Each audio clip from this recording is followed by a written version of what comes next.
पैसा पैसा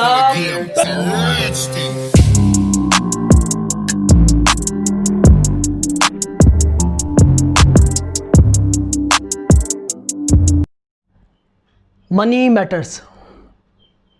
क्या ये बात वाकई सच है? Everything is money, money is everything. हम बचपन से यही बात सुनते आ रहे हैं कि ज़िंदगी में पैसा ही सब कुछ है। क्या ये वाकई हकीकत है? पैसे से हम चीज़ें तो ख़रीद सकते हैं, लेकिन पैसे से हम खुशियाँ नहीं ख़रीद सकते, ना ही पैसे से हम आराम ख़रीद सकते हैं। हमें बचपन से, स्पेशली हम एशियंस को, इंडिया, बांग्लादेश, पाकिस्तान, हम सबको यही सिखाया जाता है अच्छे स्कूल में जाना, अच्छी तालीम हासिल करनी, अच्छी तालीम हासिल करके आपने अच्छी नौकरी तलाश करनी, अच्छी नौकरी तलाश करके आपने अच्छी पैसे कमाने। सिंपल। हमारी लाइफ का साइकिल सिर्फ इतना ही है। क्या हम अपनी खुशियों को, अपने सुकून को पैसे में तलाश करते हैं? हम मज़ीद उस चीज़ से बाहर निकल ही नहीं पाते। हम अपने दोस्तों का, अपने रिश्तेदारों का, अपने सोशल गैदरिंग का, हर एक का तायुन सिर्फ पैसों से करते हैं। ये बहुत कड़वी हकीकत है, बट यही आज के दौर में सच है, क्योंकि हम इसे कभी रियलाइज़ ही नहीं करते।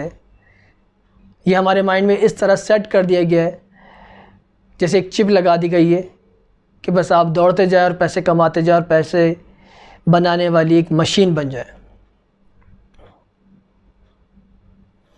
क्योंकि हम अपने पैसों का तायुन अपनी खुशियों से करते हैं। हम सोचते हैं कि हम कब खुश होंगे? जब मैं एक अच्छा मोबाइल लेकर आऊँगा। अच्छा मोबाइल कब लेकर आऊँगा? जब मेरे पास इतने पैसे होंगे। हर इंसान की ख्वाहिश होती है कि वो अच्छे पैसे कमाए, बहुत ज़्यादा पैसे कमाए, इतने पैसे कमाए।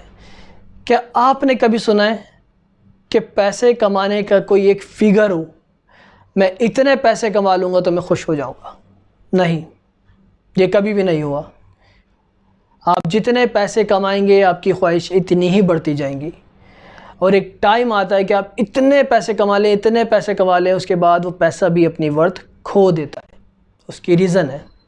उसकी रीज़न क्या है कि जब आपके पास ढेर सारी दौलत आ जाती है तो आप चीज़ें ख़रीदते हैं, खुशियाँ नहीं ख़रीदते, और चीज़ें भी एक हद तक ख़रीदते हैं।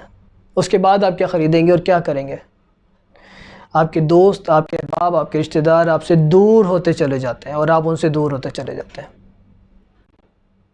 आपने ग़ुलामों का वर्ड सुना होगा। ग़ुलाम हमेशा गरीब, फ़कीर होते हैं, लेकिन एक अमीर ग़ुलाम भी होता है।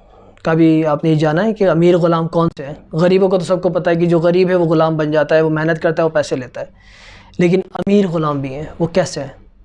आपके पास कोई स्किल्स है, या आप कोई कारोबार ऐसा करते हैं, आप सर्विस प्रोवाइडर हैं, आप अपनी सर्विसेज को देख के, आप अपने स्किल्स को बेच के पैसा कमाते हैं। आज आप एक प्रोजेक्ट के ऊपर काम करते हैं, आप सक्सेस होते हैं, आप दूसरा प्रोजेक्ट हासिल करते हैं, इसी तरह आप तीसरा करते हैं, आप चौथा करते हैं, और आप अपने आप को इतना बिजी कर देते हैं, इतना बिजी कर देते हैं कि आप सिर्फ महीने के 300 दिन काम करते हैं, और आप ज़हनी ग़ुलाम हो जाते हैं पैसे के। ये प्रोजेक्ट, वो प्रोजेक्ट, ये काम, वो काम, बस पैसा पैसा पैसा। और आप अपने सोशल सर्किल से, फैमिली से बहुत दूर चले जाते हैं। तो ये होता है अमीर ग़ुलाम। इसी तरह मेरे पास एक छोटी सी स्टोरी मैं शेयर करता हूँ, होप आप लोगों को पसंद आएगी। एक मछेरा होता है, मछलियाँ पकड़ने के बाद आराम कर रहा होता है। वहाँ से एक बिज़नेसमैन का गुज़र होता है। बिज़नेसमैन उससे पूछता है कि तुम आराम क्यों कर रहे हो? अभी तो दिन का काफ़ी वक्त पड़ा है। तो कहता है मैंने आज अपने हिस्से की मछलियाँ पकड़ ली हैं। तो कहता है अभी तो काफ़ी दिन पड़ा है, तुम और मछलियाँ पकड़ो। कहता है फिर क्या होगा? कहता है और मछलियाँ पकड़ो, उनको बाज़ार में बेचोगे, पैसा कमाओगे। तो कहता उसके बाद वो कहता है आज तुम्हारे पास एक बोट है, कल तुम्हारे पास दूसरी बोट होगी, उसके बाद तीसरी बोट होगी। जितनी ज़्यादा मेहनत करोगे, जितना ज़्यादा टाइम लगाओगे, इतना ज़्यादा पैसा बनाओगे। कहता है उसके बाद क्या होगा? उसके बाद कहता है तुम्हारे पास बहुत सारी एक बड़ी कंपनी हो जाएगी, एम्प्लॉयज़ हो जाएंगे जो तुम्हारे लिए काम करेंगे, तुम्हारी काफ़ी सारी बोट्स चलेंगे। कहता है उसके बाद क्या होगा? उसके बाद वो कहता है तुम बैठ के आराम करोगे मज़े से। तो कहता है आज भी तो मैं वही कर रहा हूँ। तो मोरल ऑफ़ द स्टोरी, हम उस चीज़ को, अपने सुकून को, उस आराम को खो कर सिर्फ पैसे की इस जद्दोजहद में लग जाते हैं कि जो मेन हमारे ऑब्जेक्टिव है, जो अल्लाह ने हमें दिया है, भगवान, गॉड, जो भी लोग मेरे इस मैसेज को सुन रहे हैं, हिंदू हैं, बांग्लादेश, कहीं से भी हैं, वो इंडिया से जो सुन रहे हैं, उनका कोई भी धर्म हो सकता है, कोई भी रिलीजन हो सकता है, वो गॉड को कोई भी नाम दे सकता है। तो मैं जस्ट क्लेरिफाई कर दूँ, तो हमें आराम के अलावा क्या चाहिए?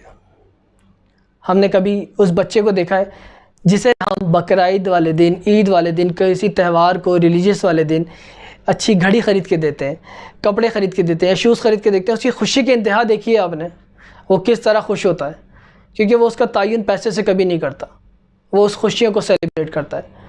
तो हमने अपनी हर एक इत्मीनान को, खुशी को, आराम को पैसे से कनेक्ट कर दिया है कि मैं जिस दिन वो घड़ी लेकर आऊँगा, मैं एक बड़ा मोबाइल लेकर आऊँगा, एक मैं बड़ा सा लैपटॉप लेकर आऊँगा, एक मैं ये चीज़ लेकर आऊँगा तो मेरी खुशी होगी। और हमारी खुशी की इंतहा डिफरेंट होती है, लेकिन वो जस्ट एक आर्टिफिशियल होती है। वो कुछ दिनों के बाद हमारे वो ताज़िए ठंडे हो जाते हैं, फिर हमको एक नई चीज़ की तलाश में निकल चलते हैं, फिर उसके लिए पैसा कमाना शुरू कर देते हैं। बस हमारी ज़िंदगी का साइकिल यही है और हम इसी साइकिल में भागते रहते हैं। हो सकता है ये मेरी बात, ये मैसेज बहुत सारे लोगों को समझ में ना आए, ना वो एग्री ना करें। एग्री करना, डिसएग्री करना आप लोगों का राइट है और हर एक इंसान का सोचने समझने की सलाहियत है और वो हक़ रखता है। अगर आपको ये मेरा मैसेज, मेरी स्टोरी अच्छी लगती है तो इसको लाइक कीजिए, सब्सक्राइब कीजिए, शेयर कीजिए। और अगर आप डिसएग्री भी करते हैं तो कमेंट्स में जाके अपना कमेंट बॉक्स में अपनी सजेशन, अपना फीडबैक शेयर कीजिए। होपफुली मैं रिप्लाई करूँगा, आपको आंसर करूँगा। If you want, just do it.